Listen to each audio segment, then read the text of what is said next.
Alrighty, lumberjacks. In this video, we're going to be going over the operation of the feller buncher. So this is the very first machine that usually goes to the bush. It's the very first machine that starts cutting into an area.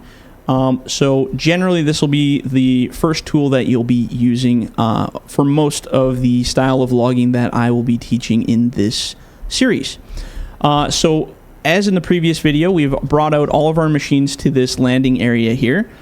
So once you have all your machines set up and ready to go, you can now fire up the feller buncher and start cutting into your area. So I'm choosing to cut on this side of the road where the trees are already set up nicely here for us. So the purpose of the feller buncher is for actually cutting down the trees. So as you can see, you have your primary claw, you have a secondary claw, and then you have your cutting disc on the bottom here. Now, the purpose of this machine is to actually push that cutting disc on the bottom into the bottom of the stump part of the tree and cut it at the base so that you can grab the trees and pile them. So we're going to start things off. So let's get a little comfortable with our machine here. So let's fire it up. So again, hit enter on your keyboard. That will turn the machine on. The next thing you want to do is hit B as in Bravo on your keyboard as well. That will engage the spinning disc on the bottom of this head down here. Alright, so once that disc is up and going, this head is ready to cut. Now again, you have primary claws, which are your top claws. You also have secondary claws, which are called your collection claws. Alright, they are controlled independently. You do not have to use both sets, but it is recommended that you learn how to use both. So inside the cab, you have multiple options on how to control this machine. So you have the ability to tilt the head down and up. You have the ability to rotate it side to side. And you have the ability, obviously, to close your primary claws and your secondary claws. Now, this machine is also fitted with terrain destruction, basically, on the bottom. So if you run your head on the ground flat, you can see it actually rips up the ground underneath you, which is a really handy thing to have if you want to clear brush. So as I drive over here, you can see that there is brush here. So if we want to clear that, we can actually just run this head over top of it, and it will grind out that brush so that it's not there anymore, which gives you better visibility in general when you're working. So when you're running the feller buncher, again, I'm going to give you an example first before we start planning out our area where we're cutting. So again, the purpose is to aim that cutting disc, that spinning sharp saw on the bottom, towards the bottom of the tree. Now the idea is to keep this head as level as possible with the ground. So when you're pushing forward, you want to keep it level with the ground. If you're too high, you're going to cut the stumps too high. If you're too low, you're just going to lift your machine up off the ground, which is bad. So you want to try to keep this head as level as possible while you're working. You can even drive forward a bit if you want to try to get used to it. But it's best you learn the controls to keeping your head level and straight when you're going in for a cut. Again, the straighter you keep that head, the better. You don't want to go in at a sharp angle that way, and you don't want to go in at a sharp angle that way because it won't cut properly. So always keep your head as level as possible. Alright, so let's do one example tree here. So we're going to cut this one. So as you can see, when you go in to cut, you want to keep that center of your disc lined up with the tree. So you want to cut it at about that angle. As soon as you go into the tree and it starts to cut, you want to use these primary claws on the top as your main cut. I'm just going to turn this light on here so you guys can see better. So that primary claw is what's going to grab and hold the tree. So again, as you push it into the tree, what you're going to see is the bottom will start cutting. And as soon as it starts cutting, you want to use your claw to pull it in. As you can see, that top claw has now held the tree. It keeps it locked in there. You can use your secondary claws if you choose to hang on to that tree. That way you're able to open your primary claws again to grab another one. But for the simplicity of this video, we're just going to use the one set of claws for the start. So once you get that thing in there, the important thing to remember while you're logging is regardless of where you're putting the trees down, you always want to make sure that the butt of that tree, which is the fat part, is always facing towards where you want the wood to go. So for instance, if this is going to be our landing, we always want the wood butts facing towards the landing, towards where the other machines are. So let's hop in this guy. So right now we have a nice area here because we have a big open spot. So when you're bunching, you always want to try to start off aiming for a nice open area to put your logs in. So in this case, we have this nice kind of open area here. So what I'm going to do is I'm going to put the tree right here. So again, just lower it like that. You can open your primary claws and it will just fall out the bottom. So again, this is the butt part of the tree right here. We always want that facing towards the road to where we want to bring the wood. Okay, so I'm going to back up. We'll actually cut a couple more trees here. We're going to make a few piles. So the biggest thing I get from people asking is, how do I start an area? How do I know where to put the wood? How do I know where to start? So the whole concept, I'm going to actually zoom out here a little bit. Whew, get really high up here. So the whole concept of looking at a block is determining how you're going to cut the wood, where it's going to go. So as you can see, we have this whole huge block here, and we want to cut out a really good portion of that. So the idea will always be to bring the wood to a point similar to where this tree is, so that we have a little bit of space between the road and the actual pile. Because once we get to the processing stage, all that wood's going to be piled right up against the edge of the road. So when you're going into a block, you want to look for areas where there's what I call natural openings.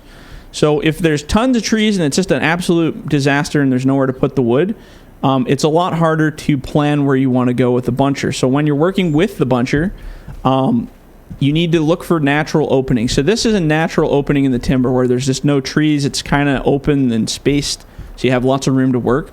So I would start piling my trees right here until I get a little ways away. So let's start with that. So we're going to go in. Again, we're going to cut this tree here. I'm just using one set of claws at the moment. So one set of claws. And we're going to dump that right there. You just drop it right on top of the other pile there. It's important also when you're piling to try to keep your logs close together. So try to keep those butts close together. That'll be for not only processing but skidding as well. So again, we're going to cut another few here. So the other thing you can do is use the collector claws, which is that secondary set of claws, to cut multiple trees. So if I go in and cut one tree, I grab with the primary claw, I can now close that secondary set of claws on the tree, and then I have my primaries available again to grab another tree. So we're going to go do that. Let's grab, how about this tree right here? So we go in, again, primary claws close, secondary claws open, secondary claws close. So now we actually have two trees in our grapple, and we can go jump those onto the ground right here. Dunk, just like so.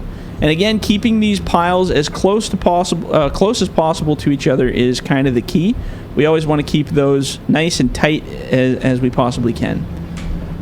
So again, we're going to go in, we're going to grab two trees. We're going to grab this one, close our primary claw, close the secondary claw, open the primary claw, go in for another tree. And we're going to go grab this one, close the primary claw, open secondary, close secondary. Very straightforward process. It does take time, and it's not going to come right away. Like some people, it's a little bit easier, but I found lots of people have a lot of troubles doing the claw collecting. And that just comes with time and effort. I've done this stuff for literally years and years and years and years, so it's really easy for me to do this. And I know I make it look really easy, but I understand it's not easy for a lot of people to maneuver the way that we maneuver in these videos. So it does take time, so go slow. Do one little cut at a time. Don't rush it. The speed will happen. You will get faster as you go, and your piling will get better as you go. It just takes time. So another thing that you should turn on, so if you hit escape on your keyboard, after it does this saving thing here, we're going to scroll all the way down to this tractor with a cog wheel on it. So in this list, here, I'm actually going to turn this off. In this list, if we go all the way down to the bottom, there's something called stop and go braking. So if you turn this to on, you're going to have a way better experience driving around in your machines. So if I hit stop and go, I'm going to hit save here, and it saves it. So turn stop and go braking on, and what will happen is your tracks will just be a lot more fluid. If you have it off, what'll happen is the machine won't roll ahead very nice. It'll wait till it comes to a complete stop before you can roll ahead. This way you're able to really control your machine a lot smoother if you're backing up and going forward a lot, which happens lots with the buncher. So right now what I'm doing with the buncher is I'm just going to cut a whole bunch of trees here and build sort of a nice big open space for our first decked area. So right here what I'm building is a deck. So a deck is a deck of wood, a pile of wood, whatever you want to call it. You can also use this buncher head to clean up these stumps if you really want to get rid of them. So if you run this buncher head on the stumps, you can clean it up. Not the most realistic thing, but it's nice to get them out of the way sometimes when you're playing. So you can do that to them if you need to. The lower you cut the stumps, the better. If you cut them too high, it's never usually a great experience. So again, if you have this brush on the ground, you can run your buncher head over top of it. Cleans it up real nice. So let's smoke out a few more here. We're going to do a lot of bunching in this video to show you guys all the fun. So again, primary and secondary claw use is really handy. It just makes you a lot faster.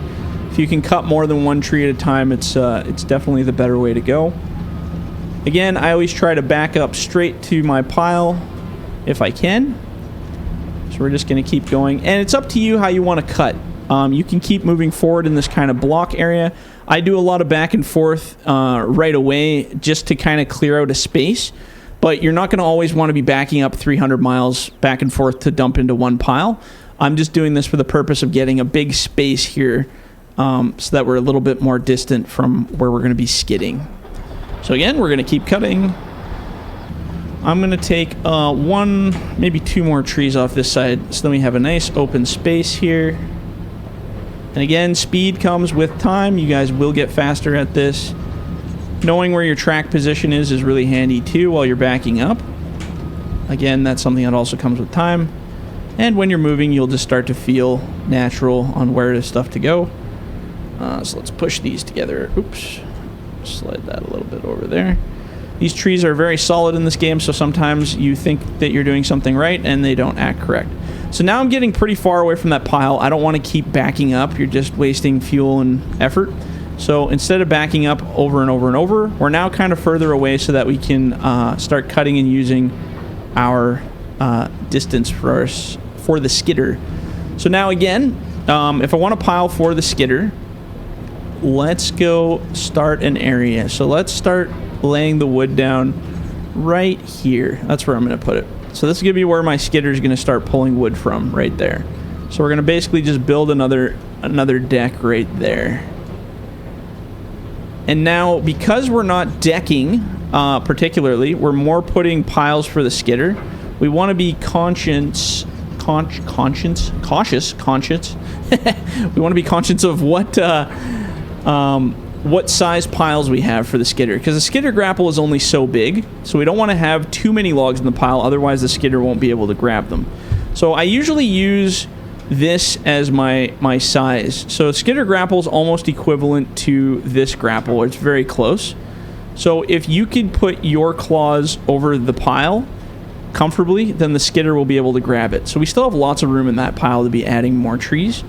So let's cut a few more and we'll just start cutting around. And let's get some more here.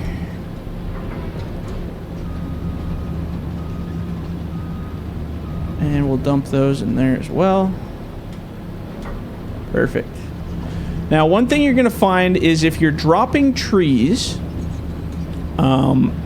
where there are already trees existing. So I'm driving ahead. I want to take out some of these trees that are kind of in the way here. So if you're dropping trees in very dense tree areas, so there's lots of trees over here. If you try to push this top down, sometimes you'll hit another tree. So as you can see, I hit another tree there. But sometimes it'll hit so hard, of course the one time I'm not hitting a tree, sometimes it'll hit so hard that it'll actually lift your machine up. So you just got to be really careful when you're pushing down. As you can see, I'm hitting those trees. It's trying to lift me up a little bit. So you got to try to find openings between the trees when you're dropping them. Otherwise, that big long top will hit and get right in the no area where you don't want to put it. Okay, so that's good enough for me for a little pile. Again, you want to try to keep them as close together as possible in a nice little bunch. That'll ensure that it stays a lot better. So now we're going to work to the right side of that pile and clean up some of the stuff behind it. Again, using our buncher head as a brush so we can clean up some of the stuff underneath. Now you're going to have moments where you come across trees like this, where they're really close together. So now this buncher head is pretty sharp and pretty lucrative. So if you come across two that are stuck together and it's kind of like, ugh, I don't know how I'm going to do this, just really slowly push into the tree until you get both of them, and then close your grapple and you'll actually grab both trees. Again, I'm going to back these trees up a little bit further from this pile. So I'm going to plunk these down right in this. Again, there's a little bit of a natural opening here in the timber, so we can have lots of room to place it. So I'm going to grab this one. And then let's go over and grab this one. Now, obviously, this is a video game, so there's going to be stuff that we do in this game that is not real to real life. So there's probably some real-life feller bunchers looking at this going, this is absolutely not the way to do this. In real life, you can get behind a block and you can cut for days and days and days. In this game, unfortunately, due to the physics, we have to be a little bit more respectful of the amount of piles that we have. You can't just cut every tree on the map and lay it on the ground, otherwise the game will crash. So we have to be a little more selective with our cutting. And we have to do things sometimes what feels a little bit backwards to reality. So let's keep cutting some of this stuff out here. And then we'll lay that down in here. Again, just being aware of where your piles are while you're backing up. So you don't want to back over your piles. So again, you can always switch to this view to kind of see where you are. But as you can see, the whole purpose is everything is facing that direction, towards the landing, right? So all my butt piles are facing that way. That'll make life a lot easier for everybody while we're operating. So I'm just going to clean up this tiny little bit of trees in here behind these piles that we already have. So I should be able to reach over and just grab these here. Again, another important thing to remember is weight distribution and track positioning. So, for instance, if your machine is facing straight, if your load, which is all of our weight, is on this head and those trees, if your tracks are facing straight, your balance is going to be very strong. If you turn your machine and you're facing off of your track, your balance is going to be very, very, very weak. So, as you can see, I'm facing straight. I have very, very strong balance straight on. So if I put my arm way out there and I whip the trees, we're going to get a little bit of tip on the tracks. As you can see, the back will raise up a little bit because there's a lot of weight on that head, but it's still holding it quite well. Now, if we go off of our tracks, it changes the weight distribution and it becomes a lot easier to tip. So if I get way out there and I tip, as you can see, oh, the whole machine wants to tip right over. So you got to be really mindful of the positioning of your tracks when you're grabbing large amounts of trees. So if you're doing really big grabs, make sure you keep it really close to your cab. So keep your head really nice and close, like right about that range.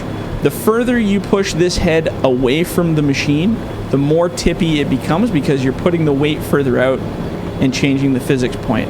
As you can see, it's really, really bouncy. So if I stretch all the way out, it wants to tip right over. But if I bring this head in nice and close to the machine, I can shake it and it doesn't even move the tracks because there's barely any weight distribution loss. So that's just some stuff to keep in mind, and we'll go over some more of that while we're in the loading video, because it's really important for loading to know where your tracks are facing. So if you're carrying a large load, even these giant trees that I have stuck in my grapple right now, if you're making lots of movements and changes, make sure you keep it really close to your cab. The closer it is, the more stable your whole machine's going to sit. So I'm going to attempt to throw these in this pile. It might be a little much for the old skidder, but we'll see. So again, that pile's getting pretty up there. It's not like crazy big, but I wouldn't go too much more than that for the skidder to hold on to that. Okay, so that's probably good enough for this video for bunching. Again, you guys can do pretty much whatever you want for how you cut. The general consensus is to just always make sure that you keep your piles flowing in the direction of where you want them to go. I see lots of new guys that drop the trees in every which way, and that's a big problem for when you get down to working later. So if this is in a nice straight row, everything flows nice and straight over to the landing. If you had these logs facing, like if I grab this one, if we had these logs facing this way, now what happens is if you want to come around, you have to turn. But the problem is if you try to turn when all these trees are here, now the trees are going to pin up against the other trees, and your machine's going to do a side flip because you won't be able to pull them. Now, in real life, trees break, but unfortunately in this game, they do not bend and they do not break. They are very, very solid like concrete. So it's very, very important for this game that you keep everything in nice, smooth, straight lines. And if you have to go at an angle, do not go more than like a 45-degree turn unless you have a lot of clearance behind you. But yeah, as you can see, this is a nice straight line. Easy to pull in, easy to direct. So yeah, that's pretty much it for the feller buncher, used for knocking down the trees into these nice piles so that we can pile up for the skidder. And in the next video, we're going to go over the skidder and best practices and how that works. All right, guys, we'll catch you in the next one. See ya.